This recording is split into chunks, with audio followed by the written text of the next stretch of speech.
के इस पावन अवसर पर मैं सभी को बहुत बहुत बधाई और शुभकामनाएं देता हूं। हम सब के लिए गौरव का विषय है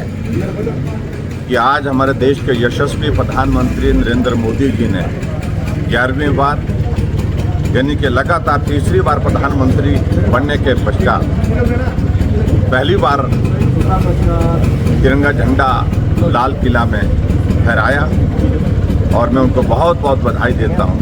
बहुत बहुत शुभकामनाएं देता हूं।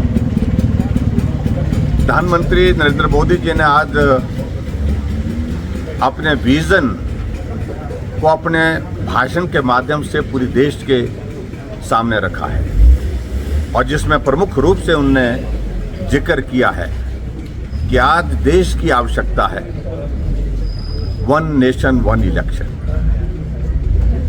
और जहां इस बात का जिक्र करने के बाद उन्होंने यूनिफॉर्म सिविल कोड का भी जिक्र किया और वहां उस बात के लिए भी प्रधानमंत्री जी ने आह्वान किया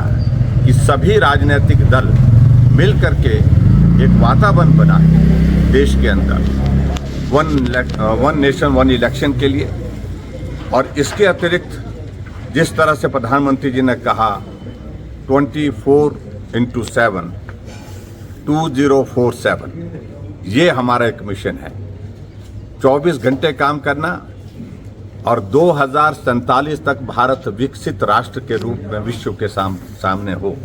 इस बात के लिए सुनिश्चित करने के लिए जो मेहनत करने की आवश्यकता होगी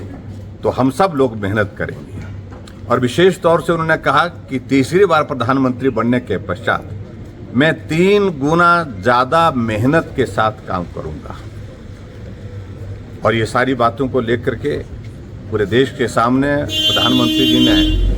जहां वीर सैनिकों ने जिनने अपने देश की रक्षा के लिए अपनी कुर्बानी दी है उनको श्रद्धांजलि दी। और उस तरह से आज हमारे लिए यह सौभाग्य की बात है कि नरेंद्र मोदी जी जैसा नेतृत्व भारत को मिला है जो भारत को आगे ले जाने की एक दिशा तय कर रहे हैं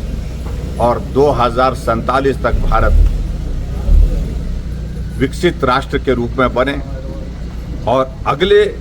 चुनाव से पहले उन्होंने एक बात को कहा है कि 5 सालों में तीसरी बार प्रधानमंत्री बनने के पश्चात आज भारत की इकॉनमी दुनिया की इकॉनमी में 5वें स्थान पर है और अब तीसरी बार प्रधानमंत्री बनने के बाद हम तीसरी इकॉनमी को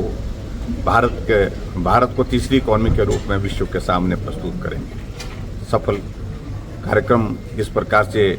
जहां प्रधानमंत्री जी ने आज संबोधन के माध्यम से किया है, एक बार फिर से उनको बहुत बहुत बधाई। और मैं सभी